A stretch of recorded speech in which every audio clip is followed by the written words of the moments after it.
Germany के एकीकरण में बिस्मार्क ने सेडोवा का युद्ध लड़ा और ऑस्ट्रिया को सेडोवा के युद्ध में हराकर प्राग की संधि करके पूरी तरह से ऑस्ट्रिया को हराया। और इस संधि के द्वारा उसने जर्मन पर लगाए गए पुराने जितने भी कानून थे उनको समाप्त करके और उत्तरी जर्मन संघ का गठन किया और प्रशा के शासक को उसका अध्यक्ष बना दिया।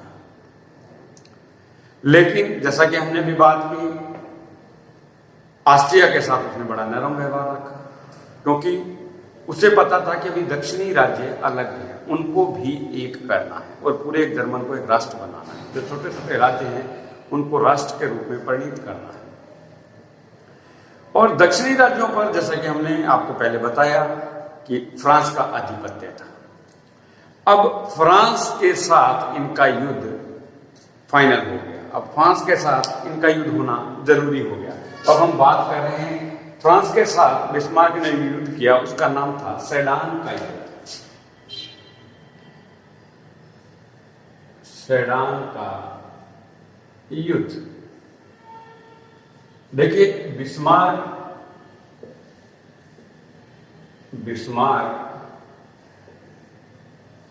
दक्षिणी राज्यों का विलय जर्मनी में करना चाहता है। ये बात हम कर चुके हैं कि वो चाहता था कि दक्षिणी राज्य भी जर्मनी में हो और यह फ्रांस के साथ युद्ध के पश्चात ही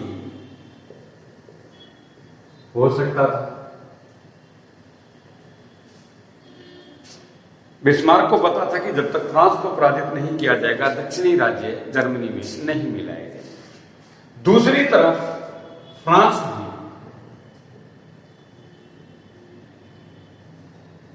इस युद्ध के लिए तैयार था। 1866 के सेडोवा युद्ध में जो ऑस्ट्रिया की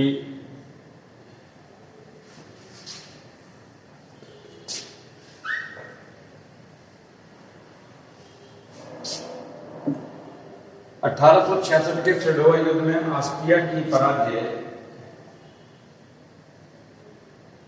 को नेपोलियन अपनी कूटनीतिक हार मानता था, क्योंकि उसको लगा, उसने ये राजनीति खेली कि इस युद्ध के अंदर प्रशा हारेगा और फ्रांस जो है वो उत्तरी राज्यों पे अपना आधिपत्य स्थापित कर लेगा और जर्मनी को छोटे छोटे राज्यों में बांट देगा। लेकिन ऐसा हुआ नहीं और सेडोवा के युद्ध में ऑस्ट्रिया पूरी तरह से पराजित हुआ और जर्मन एक उत्तरी संघ राइन संघ के रूप में उभर कर सामने आया। और नेपोलियन को लगा कि सेडोवा के युद्ध में ऑस्ट्रिया की हार उसकी अपनी कूटनीतिक चाल है, क्योंकि इसकी वजह से फ्रांस में एक बहुत बड़ी नेपोलियन की प्रतिष्ठा गिर गई, लोग उसके खिलाफ हो गए। फ्रांस के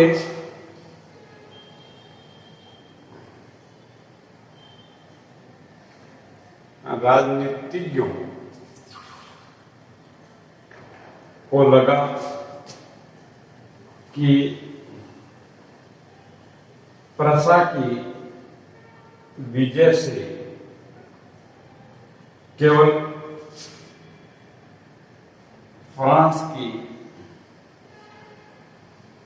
अंतरराष्ट्रीय प्रतिष्ठा को हानि पहुंची है।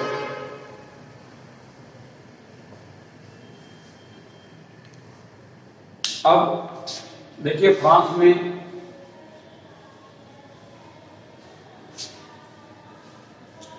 जर्मन संघ का निर्माण होने से बहुत बड़ा असंतोष था। वो नहीं चाहते थे कि जर्मन संघ का निर्माण हो, क्योंकि जो फ्रांस के राजनीतिज्ञ थे उनको लगा था कि फ्रांस की ऑस्ट्रिया के हार और प्रसा की जीत की वजह से फ्रांस की अंतरराष्ट्रीय जो प्रतिष्ठा थी उसको तो हानि पहुंची ही है, वरन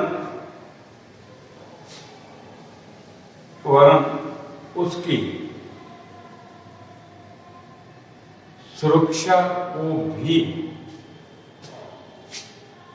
भय उत्पन्न हो गया। इसलिए दोनों राष्ट्रों ने अपनी समस्या का हल युद्ध के रूप में नजर आया, और दोनों की अपनी अपनी समस्याएं थी। जर्मन एक राष्ट्र बनना चाहता था, फ्रांस अपनी हार का बदला लेना चाहता था। अब बिस्मार्क ने फिर कूटनीतिक चाल चली और इसका सहारा लेते हुए उसने फ्रांस को मित्रविहीन कर दिया। और कैसे किया? फ्रांस ने सबसे पहले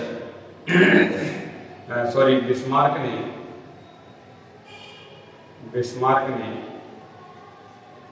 सबसे पहले रूस से मित्रता की।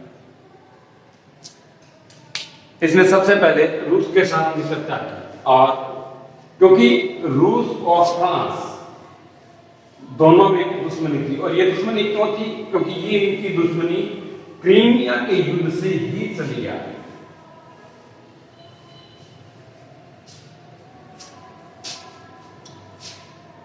रूस और फ्रांस के बीच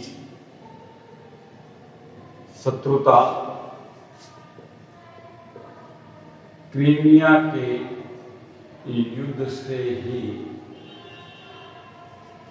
चली आ रही थी, और ऑस्ट्रिया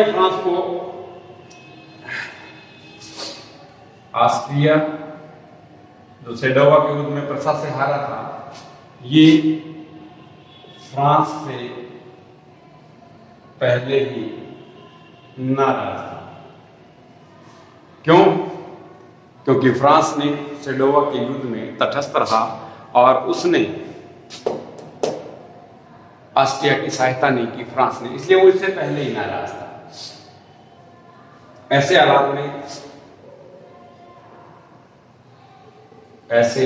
हालात में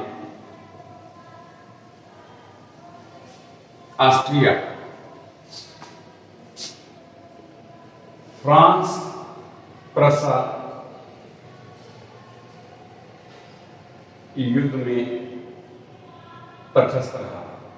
एक और मित्र फ्रांस का बिस्मार्क ने फिर उसको दूर कर दिया, क्योंकि बिस्मार्क ने उसके साथ बहुत नरम व्यवहार किया था, इसलिए वो केवल और केवल इस युद्ध की तरफ देखता रहा। इटली फ्रांस से नाराज था, इटली भी फ्रांस से नाराज था, क्योंकि जब ऑस्ट्रिया और इटली का युद्ध हुआ तो फ्रांस ने इटली का सहयोग तो किया, लेकिन वेनेशिया उसके हाथ से चला गया, इसलिए क्योंकि उसने युद्ध के तुरंत बाद फ्रांस ने ऑस्ट्रिया से संधि कर ली, और ऑस्ट्रिया से संधि करने के बाद इटली के हाथ से वेनेशिया निकल गया। और दूसरी तरफ फ्रांस इटली में जो पोप पर रोम पर अपना अधिकार जमाना चाहता था, जहां इनका पोप रहता था, क्रिश्चियन अधिकारी रहता था, वहां पर उसने सेना तैयार करके रखी हुई थी उसकी सुरक्षा के लिए। इसलिए इटली फ्रांस से भी नाराज था। अब दक्षिणी